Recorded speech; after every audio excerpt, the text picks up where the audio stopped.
Yes, guys, Marty, AFTV, Arsenal have just beaten Port Vale 2-0 at Vale Park.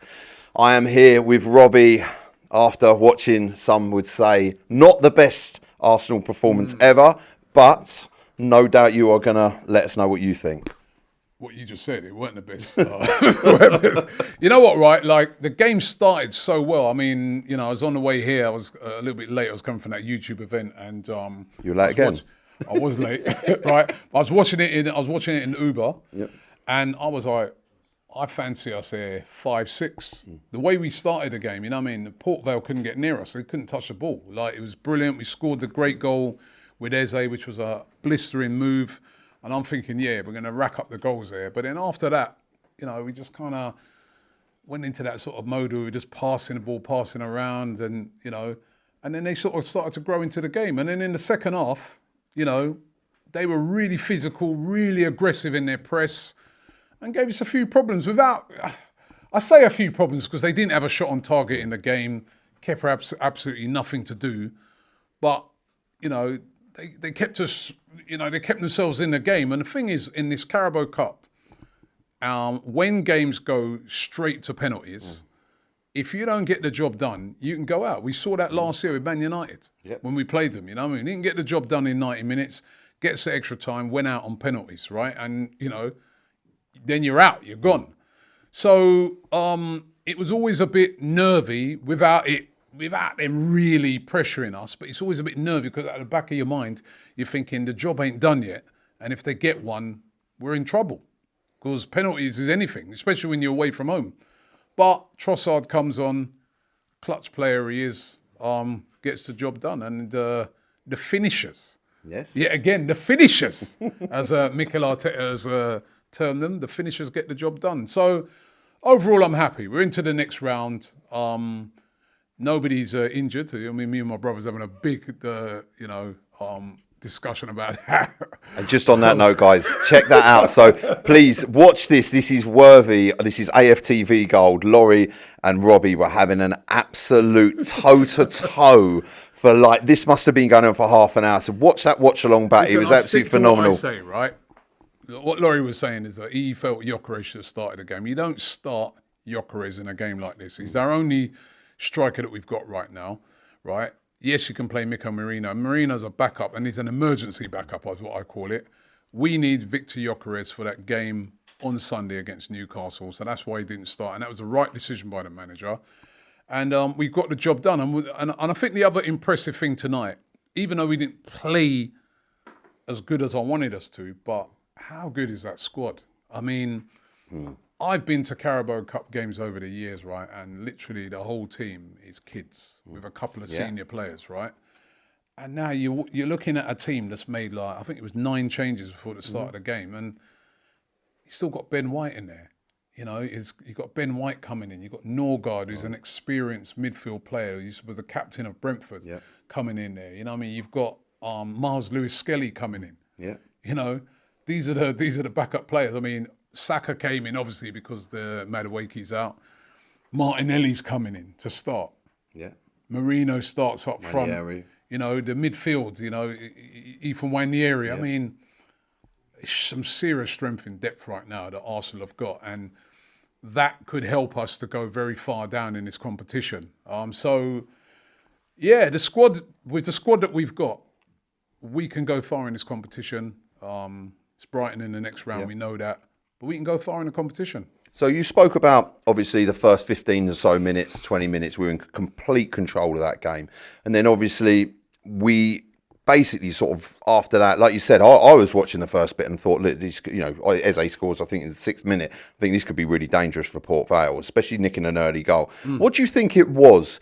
What point how and why did we relinquish our control on the game and allow them to get sort of a foothold and to start pressing us and making us look like they were actually in with a chance? I think it's just that we were just trying to control the game after that rather than just go and kill it off. Yeah. And then they just kind of grew into the game. You know what I mean? They put a couple of tackles in. They started getting a bit more aggressive and started getting themselves back into the game. And then, you know, as I said, for the opposition team, 1-0, you know, you only need 1 goal. You get 1 goal, you are completely back in the tie. And then hold on to that 1-1 and you're into penalties and then it's anybody's, you know what I mean? So, that's how Grimsby went through against United, wasn't it, with penalties? Yeah. So, and nobody remembers it was a penalty shootout. They just remember you're out. So, as I said, it was nervy for a while without it really being nervy because they didn't really test Kepa at all. It was just that thing in the back of your mind that these guys are still in it.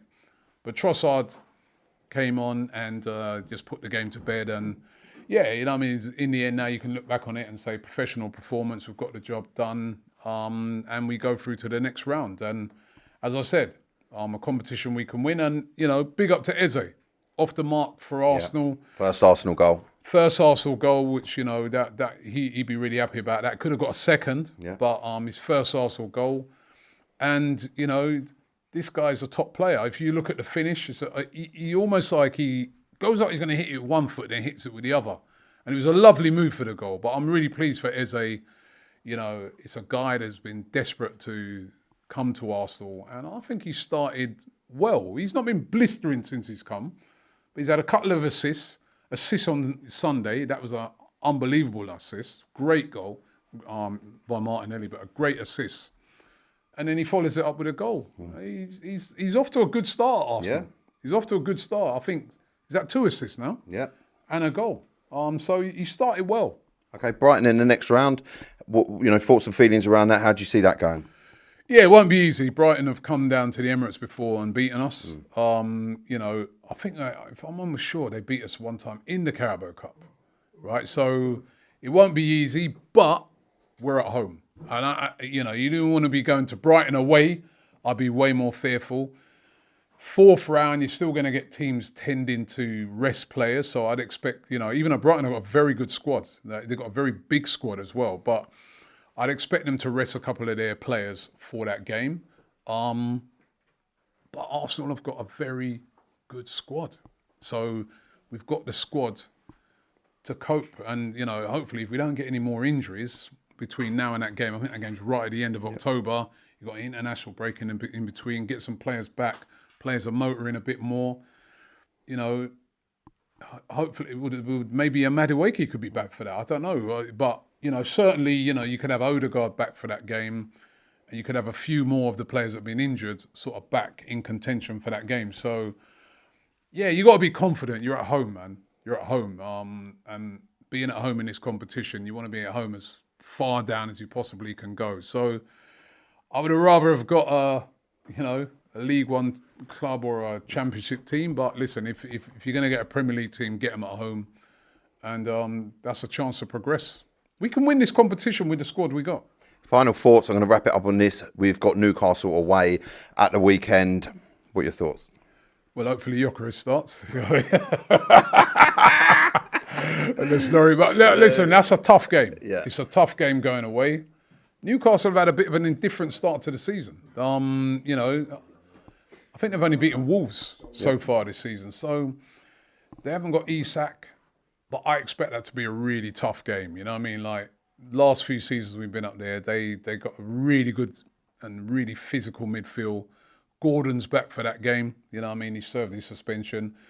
So it's a tough game. And we're under a little bit of pressure after, dropping 2 points against City. So, but listen, what would be the perfect tonic? And everything, you'd have to then say that Arsenal got off to a good start if they can go out there and get 3 points against Newcastle. I think that's a real morale booster. Definitely. If we can do that, you know what I mean? Like for what the season does.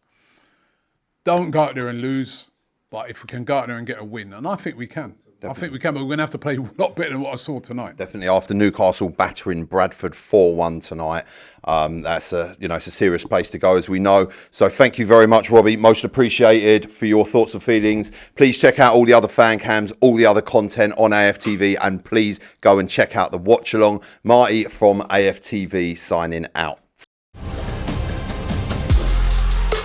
GFN Soccer TV, with all your favourite shows in one place, is now live in the UK with Samsung TV Plus.